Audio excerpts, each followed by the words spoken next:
Cinema super, చూస్తే తెలుస్తుంది. Director creativity super. ఎక్కడ దొబ్బాడు?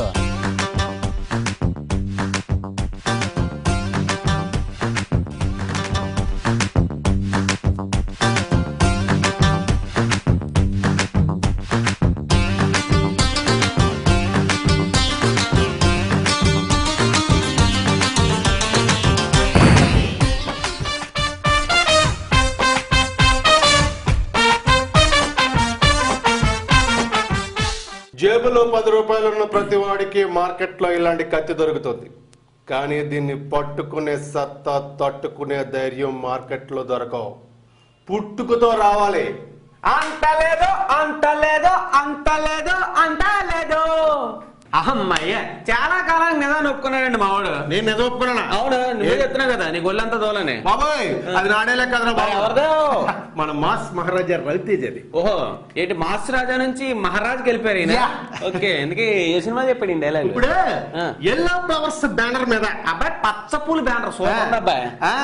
మన రమేష్ పొప్పాల ఓహో అనే నిర్మాత, కొత్త ప్రొడ్యూసర్, నిర్మాణ సారథ్యంలో మన షార్ట్ దర్శకుడు హారీష్ శంకర్ దర్శకత్వంలో మన మాస్ రాజా రవితేజ, లీడర్ పిల్ల రిచా గంగోపాధ్యాయ, వేదం పిల్ల దీక్షా సేతు వీళ్ళ కాంబినేషన్ లో వచ్చిన మంచి మాస్ ఎంటర్టైనర్ మిరపకాయ. అబ్బాయి ఈ మిరపకాయలో ప్రేక్షకులకు కావాల్సినంత ఘాటుగా చూడు ఆకతాయిరో గిరిగిస్తే చాలు గీటు రాయిరో కరకర కరలాడే మిరపకాయరో యారో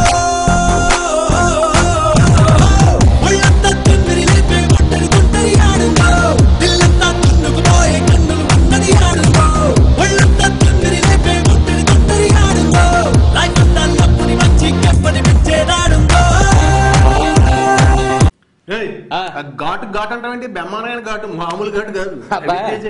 మహామూలు ఘాటు, బెమ్మాండమైన ఘాటు నేను చెప్తాను కానీ కథ చెప్పు. కథకి వెళ్తే ఏముందిరా, ఇప్పుడు పెద్ద సిన్సియర్ పోలీస్ ఆఫీసర్ ఆయన అనాథను తీసుకొచ్చి పెంచుతాడు. అనాథే మన హీరో, ఇతను పోలీస్ ఆఫీసర్ చేస్తాడు. మనోడు వర్క్ లో ఎంత సిన్సియర్ గా ఉంటాడు, అమ్మాయిల విషయంలో కూడా అంతే సిన్సియర్ గా ఉంటాడు. అంటే కలర్ ఎత్తుంటాడు బాగా, అమ్మాయిలు కనిపించినట్టు కొంచెం మంచి అనాడుగా తిరుగుతుంది కుర్రాడు. పోలీస్ ఆఫీసర్ గా సిన్సియరిటీ చూపిస్తుంటాడు. ఇతనితో పాటు ఇంకో కొలిక్కి ఇతనికి పడదు. అది బ్రహ్మాజీ చేశాడు ఆ క్యారెక్టర్. అలాగా అతను కొంచెం అమాయకత్వం, తెంగరతనం ఉంటుంది. ఆ క్యారెక్టర్ డిజైన్ చేశారు. ఇలా జరుగుతున్న టైంలో కిట్టుబాయ్ అనే ఒక పెద్ద మాఫియాడ్ అని ఉంటాడు. అతను పట్టుకోవాలని చెప్పి ఈ మెయిన్ పోలీస్ ఆఫీసర్ నాగబాబు గారి క్యారెక్టర్ వాళ్ళబడుద్ది. దాంట్లో భాగంగా మన హీరో రవితేజ క్యారెక్టర్ ని తీసుకెళ్లి ఒక హిందీ టీచర్ కింద అపాయింట్ చేస్తూ ఒక చోట. అక్కడ ఉండి అబ్బాయి నేను టైం వచ్చినప్పుడు చెప్తున్నా, అప్పుడు దాకా పాఠాలు చెప్పకుండా కాలక్షేపం చేయండి. ఖాళీగా ఉండడం ఎందుకని చెప్పి తన స్టూడెంట్ గా ఉన్నటువంటి రిచా గంగోపాధ్యాయకి లైన్ వేసి ఓ 2 సాంగ్లు వేసుకుని లవ్ లో దింపి జాతక ట్రాప్ చేసి సెటిల్ చేస్తాడు. ఆ ట్రాక్ అలా నడుతుండగా సడన్ గా ఫోన్ చేస్తాడు. అబ్బాయి ఇప్పుడు మన కిట్టుబాయిని పట్టుకునే టైం వచ్చేసింది, మీ కాలేజ్ దగ్గర కొత్తగా ఇంకో స్టూడెంట్ వస్తుంది, ఆ అమ్మాయికి లైన్ లో పెట్టాలి నువ్వు అంటారు. ఇంతగా అమ్మాయి ఎవరంటే కిట్టుబాయి కూతురు. అబ్బో అని చెప్పి ఓ పక్కనేమో వృత్తిపరంగా ఒక అమ్మాయి లైన్ లో పెట్టడం, ఇంకో పక్కన మనసు కోరుకున్నట్టుగా ఇంకో అమ్మాయి లైన్ లో పెట్టడం. వీళ్ళిద్దరి మధ్యన నలిగిపోతున్న హీరో, అందులో మన మాస్టర్ రాజా రవితేజ ఎనర్జెటిక్ గా ఇచ్చిన ఎంటర్టైన్మెంట్ ఇదంతా కలబోసి చివరికి వెళ్ళిన తర్వాత ఈ అమ్మాయి ద్వారా విలన్ దగ్గరికి వెళ్ళి ఆయన ఎలా మట్టు పెట్టాడనే పాయింట్ తోటి అద్భుతమైన ఎనర్జెటిక్ పెర్ఫార్మెన్స్ తోటి రవితేజ పెర్ఫార్మెన్స్ కి హారీష్ శంకర్ మంచి అద్భుతమైన టేకింగ్ తోడటంతో మిరపకాయ మంచి ఘాటుగా ఉంది అబ్బాయి. నవ్వడం అంటే నువ్వు గాడ్ సబ్జెక్ట్, గాడ్ స్టోరీ ఘాటుగా ఉంది అది ఇదని అన్నావు. నువ్వు చెప్పిన కదంతా 4-5 2 తమిళ సినిమాలు, 4-5 హిందీ సినిమాలు, ఈ మధ్య రవితేజ చేసిన ఓ తెలుగు సినిమా, ఇవన్నీ కలిపి మిక్స్ చేసినట్టుంది. నువ్వు చెప్పిన కథ సాదా సీదా కథ, కాకపోతే రవితేజ పెర్ఫార్మెన్స్ అనేది యమ ఘాటు కాబట్టి ప్రేక్షకులందరూ ఇది రవితేజ ఘాటు మిరపకాయ అంటారు.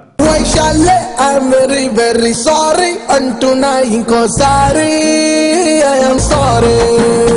సరదాగా నవ్వేస్తే ఏం పొద్దే పిసినారి, నీ కోపం తగలెట్టా శాంతించే సుకుమారి, నీ ఫేస్ కది సుటవద్దు. అంతలేదో అంతలేదో అంతలేదో అంతలేదో అంతలేదో నీ అంతలేసి అల్లనే ఇంత కోపం బాగాలేదో బాగాలే. బాబు ఆర్టిస్టుల గురించి ఆర్టిస్ట్ గురించి చెప్పాలంటే ఫస్ట్ మనం చెప్పుకోవాలి మన మాస్ మహారాజ్ రవితేజ గురించి. నేను చెప్పనా? చెప్పు. ఈయన సంవత్సరానికి 3-4 సినిమాలు చేస్తున్నారు హీరోగా. కరెక్ట్. వచ్చిన ప్రతి సినిమాని ఈయన పెర్ఫార్మెన్స్ తోనే భుజస్కంధాల మీద మోసుకుని సినిమాని సూపర్ హిట్ తీసుకెళ్లిపోతున్నారు. Super correct. నెక్స్ట్ అంటే ఏం చెప్తావు నువ్వు అన్ని ఆయన గురించి చెప్పిన తర్వాత అప్పుడు నెక్స్ట్ హీరోయిన్ గురించి చెప్తాను. ఈ సినిమాలో మొదటి హీరోయిన్ గా చేసిన పిల్ల మన లీడర్ పిల్ల రిచా గంగోపాధ్యాయ్. లీడర్ తర్వాత ఈ పిల్లకి మంచి అవకాశంలో ఉంది. ఇది ఆ బ్రహ్మాండమైన అవకాశం, మంచి క్యారెక్టర్, ఎరగదీసిన పిల్ల. ఈ ఎక్స్పోజింగ్ కొంచెం ఎక్కువ చేసినట్టు. ఎక్స్పోజింగ్ ఏదో పాటలు చేసిందిరా బాబు, హీరోయిన్ గా నిలబడాలంటే మరి మనం చేయాలి కదా. హీరోయిన్ గా చేయాలంటే ఎక్స్పోజింగ్ చేస్తే సరిపోదమ్మా.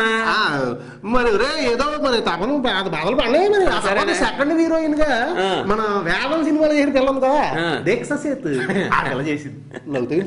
ఏం లేదబ్బా, ఇందాక చెప్పాను కదా, హీరోయిన్ గా నిలబడాలంటే ఎక్స్పోజింగ్ సరిపోదు, పెర్ఫార్మెన్స్ కూడా కావాలి. పెంచుకుంటారులే కొంత మెల్లిమెల్లిగా డెవలప్మెంట్ అవని. ఆ తర్వాత అబ్బా ఇంకా ముఖ్యమైన పాత్రలో మన సీనియర్ నటులు కోట శ్రీనివాసరావు చేశారు. అబ్బా ఆయన అద్భుతంగా యాక్ట్ చేస్తారు అబ్బా, ఆయన గురించి ప్రత్యేకించి చెప్పుకోవాల్సిందే ఉంటది. నెక్స్ట్ కదా ఇంకా ముఖ్యమైన పాత్రలో మెయిన్ విలన్ పాత్రలో మన ప్రకాష్ రాజ్ గారు రొటీన్ పర్ఫార్మెన్స్ అంటే మరి ఆయన స్టైల్ ఏం ఉంటుందా, అన్ని విమర్శించాడు. ఆ తర్వాత అలీ గారు చేశారు. ఇంకా మన చంద్రమోహన్ గారు, సుధా గారు మంచి క్యారెక్టర్ లో ప్లే చేశారు. అయితే అబ్బాయి మన నాగబాబు గారు క్యారెక్టర్ చేశారు.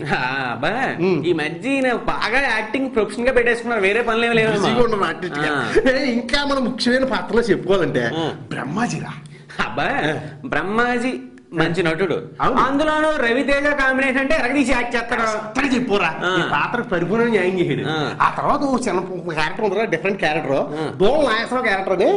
ఆ క్యారెక్టర్ రాజా రవీంద్ర దోల్ నాగేశ్వరరావు చేశాడు. అబ్బాయి చేసాడు అన్నది కనిపించాడని చెప్పు.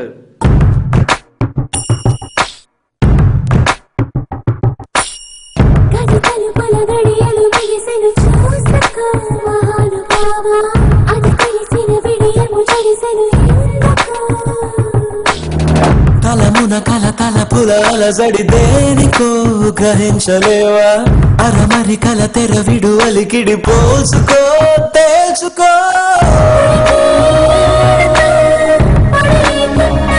సార్ టెక్నీషియన్స్ గురించి చెప్తారా? టెక్నీషియన్స్ కాదురా, టెక్నీషియన్స్. అబ్బా ఇంగ్లీష్ సాంకేతిక నిపుణులు. అబ్బో మిరపకాయ్ సాంకేతిక నిపుణుల గురించి మనం చెప్పుకోవాలంటే ఫస్ట్ మనం చెప్పుకోవాల్సింది ఈ చిత్రానికి ఫోటోగ్రఫీ అందించినటువంటి సి రామ్ ప్రసాద్ గురించి చెప్పాలి. ఏంటి రామ్ ప్రసాద్ గారు ఈ మధ్య కెరీర్ పరంగా కొంచెం వెనకబడ్డట్టున్నారు. ఎనీవే రవితేజ సినిమాతో ఈయన ఎప్పుడు అద్భుతంగా చేస్తారు. గతంలో ఇలాంటి సినిమాలు చేశాడు ఈయన. మనోడు ఆది ఏంటి కృష్ణవంశీ గారితో పనిచేశాడు. ఎనీవే ఒక సినిమా తీయడానికి ఒక దర్శకుడు ఎంత తపన పడాలో కెమెరామెన్ కూడా అంతే తపన పడాలి. అయ్యో ఈయన అందులోనూ బాగా కష్టపడతాడు అబ్బాయి. మనకి తపనున్న కెమెరామెన్స్ లో ఈయన ఒక ఆయన. ఈ సినిమాకి ఈయన ఎఫర్ట్స్ చాలా ఇంపార్టెంట్. అంటే ఈ సినిమా విజయానికి చాలా తోడ్పడి ఎప్పుడు టేకింగ్. నువ్వు మాట్లాడిన దాన్ని నేను ఎప్పుడు ఒప్పుకోను కానీ ఈ విషయం మాత్రం ఒప్పుకుంటున్నానండి. ఈ విధంగా రామప్రసాద్ గారు అద్భుతంగా చేశారని బట్టి ఒప్పుకు తప్పదండి. ఆ తర్వాత ఈ చిత్రానికి మ్యూజిక్ అందించినటువంటి సంగీతం మన తమన్. ఎస్ అబ్బా ఈ తమన్ ఇటీవల అన్ని రొటీన్ మ్యూజిక్ చేస్తున్నాడని చెప్పేసి ఓ విమర్శలు వెలు వచ్చేసింది. ఆ ఎఫెక్ట్ కో లేకపోతే ఫస్ట్ కిక్ తో నాకు అవకాశం ఇచ్చిన రవితేజ సినిమా మనం చేస్తున్నాను మొత్తానికి కొంచెం డిఫరెంట్ గా ట్రై చేసి సక్సెస్ కొట్టాడు అబ్బాయి. కష్టం మంచి మ్యూజిక్ ఇచ్చాడు, ఆయన మనం అభినందించాలి. ఆ తర్వాత ఈ చిత్ర నిర్మాత ఎల్లో ఫ్లవర్స్ బ్యానర్ అధినేత రమేష్ పప్పాల గురించి చెప్పాలి. నేను చెప్పనా? చెప్పు. కొత్త ప్రొడ్యూసర్ అయినా బడ్జెట్ గురించి ఏం భయపడకుండా మొత్తానికి అనుకున్న సినిమాని పక్కాగా నిర్మించి బడ్జెట్ ఎక్కడ కూడా ఏ విషయంలోనూ కాంప్రమైజ్ కాకుండా అద్భుతంగా ఒక డిఫరెంట్ కాంబినేషన్ అందించాడు. ఆయన మనం ప్రత్యేకంగా అభినందించాలి. ఏమంటే రమేష్ గారు మీరు ఎలాగే మంచి మంచి సినిమాలు ఇస్తూ మళ్ళీ మా ముందుకు రావాలని మేము మనస్ఫూర్తిగా కోరుకుంటున్నాం. కరెక్ట్ అండి. ఆ తర్వాత ముఖ్యంగా మనం చెప్పుకోవాల్సింది మన లీడర్ గురించి. లీడర్ అంటే ఎవరు తెలుసా? కథ, స్క్రీన్ ప్లే, మాటలు, దర్శకత్వం హరీష్ శంకర్. షాక్ ఏంటి? ఏం లేదు అబ్బాయి, ఈయన గతంలో షాక్ అనే సినిమా తీశారు రవితేజ గారి హీరో. మొత్తానికి షాక్ సినిమా ఈయన అనుకున్నంత విజయాన్ని అందించకపోయేటప్పటికి అంటే డిఫరెంట్ సబ్జెక్ట్ గా తీసాడు. మనం ప్రయోగాల జోలికి వెళ్ళకూడదు.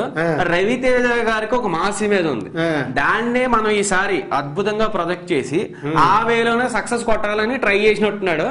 ఎనీవే ఎప్పుడు అంటే నాకు తెలిసి హరీష్ శంకర్ అనే క్యాండిడేట్ చాలా మంది దర్శకుల దగ్గర కథలు అందించడం, మాటలు రాయడం ఇటువంటి చాలా సార్లు బహుశా సక్సెస్ అనేది ఇండస్ట్రీలో ఇంపార్టెంట్ ఏమో. ఆ సక్సెస్ కోసం రొటీన్ కత్తో ఒక కొత్త ప్రయోగం చేసి మొత్తానికి సక్సెస్ సాధించాడు అబ్బాయి. ఏదోట్లేరా సినిమా సక్సెస్ అవడం ఆ తర్వాత అబ్బాయి ఒరే అబ్బాయి నేను వింటున్నాను కదా అని చెప్పేసి మిరపకాయ గురించి చెప్పేశావు. ఆ తర్వాత అని చెప్పేసి సొరకాయ గురించి బూడిది గుమ్మడికాయ గురించి చెప్పావనుకో ఎండడానికి నాకు టైం లేదు. ఏమండే ఎనీవే అలా వెళ్ళొస్తానండి. మీరు వీలుంటే మిరపకాయ చూడండి.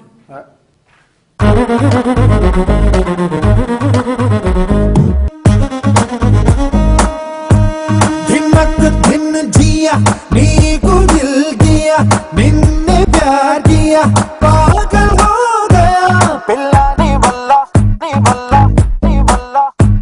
దినక్ దిన జియా దూకుడిందయ్యా తాకిడిందయ్యా వేగలేదయ్యా అబ్బో నీ వల్ల.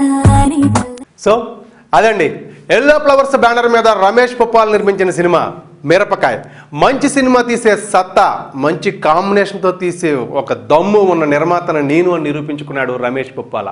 షాక్ సినిమా ద్వారా విభిన్నమైన దర్శకుడిగా పేరు తెచ్చుకున్న హారీష్ శంకర్ రవితేజతో ఒక మసాలా సినిమా తీయాలనుకున్నాడు. తీసి జనాన్ని అందరినీ అంటే ఉర్రూతలొగించాడు. థియేటర్లో ఉన్న ప్రేక్షకులందరినీ ఉర్రూతలొగించాడు. అదే మిరపకాయ. మాస్ రాజా రవితేజ తన ఎనర్జెటిక్ పర్ఫార్మెన్స్తో దీక్ష సేత్ తన రిచా గంగోపాధ్యాయుని కలుపుకుని మంచి ఎంటర్టైన్మెంట్ మనకు అందించాడు. అదే మిరపకాయ. ఇంకా మన నలబాబు గారు చెప్పినట్టు ప్రకాష్ రాజ్ గారు లేకపోతే నాగబాబు గారు ఈ క్యారెక్టర్లు అన్నీ కూడా ఏయో నామకాహంగా ఉన్నాయనే కానీ ఒక బ్రహ్మాజీ క్యారెక్టర్ మాత్రం కొంచెం మనం చెప్పుకోవాల్సిన క్యారెక్టర్. మిగతా పాత్రలు వాటి యొక్క తీరుతెన్నులు ఎలా ఉన్నా కూడా నేనున్నాను మీకు ఎంటర్టైన్మెంట్ ఇవ్వడానికి అని రవితేజ అంటే ఫస్ట్ షాట్ నుంచి చివరి షాట్ వరకు ప్రేక్షకులకు ఎంటర్టైన్మెంట్ ఇవ్వటమే జేయంగా దీంట్లో యాక్ట్ చేయడం జరిగింది. ఎనీవే కథ పాతదైన స్క్రీన్ ప్లే కొత్తగా ఉండి మంచి మంచి డైలాగ్స్ రాసుకున్న దర్శకుడు ఈ సినిమాని ఒక మాస్ సినిమాగా నిలబెట్టడంలో ఎలాంటి అతిశయోక్తి లేదండి. భవిష్యత్తులో మా వాడు చెప్పినట్టు హారీష్ శంకర్ ఒక మంచి దర్శకుడు, మంచి కథకుడు. అలాంటి వ్యక్తి ఒక డిఫరెంట్ కథలతో డిఫరెంట్ సినిమాలతోటే మనం ముందుకు రావాలని కోరుకుందాం.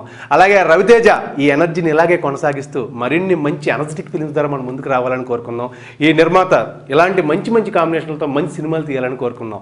ఎనీవే సినిమా థియేటర్కి వెళ్ళి కూర్చున్నంతసేపు మనకి ఎంటర్టైన్మెంట్ ఒక్కటే ఉండాలనుకునే ప్రతి ప్రేక్షకుడికి కూడా ఈ మిరపకాయ నచ్చి తీరుతుందండి. మరి నేను వెళ్ళొస్తానండి, ఎందుకంటే నగరంలో ఇంకా చాలా సినిమాలు విడుదలైనాయండి. అవన్నీ చూసే దమ్ము, చూసిన తర్వాత మీకు చెప్పే సత్తా మరి మీ అరబాబు గడికి కదా ఉన్నాయి. మరి ఉంటానండి మీ అరబాబు. సినిమా సూపర్ చూస్తే తెలుస్తుంది. Director creativity super. ఎక్కడ దొబ్బాడు.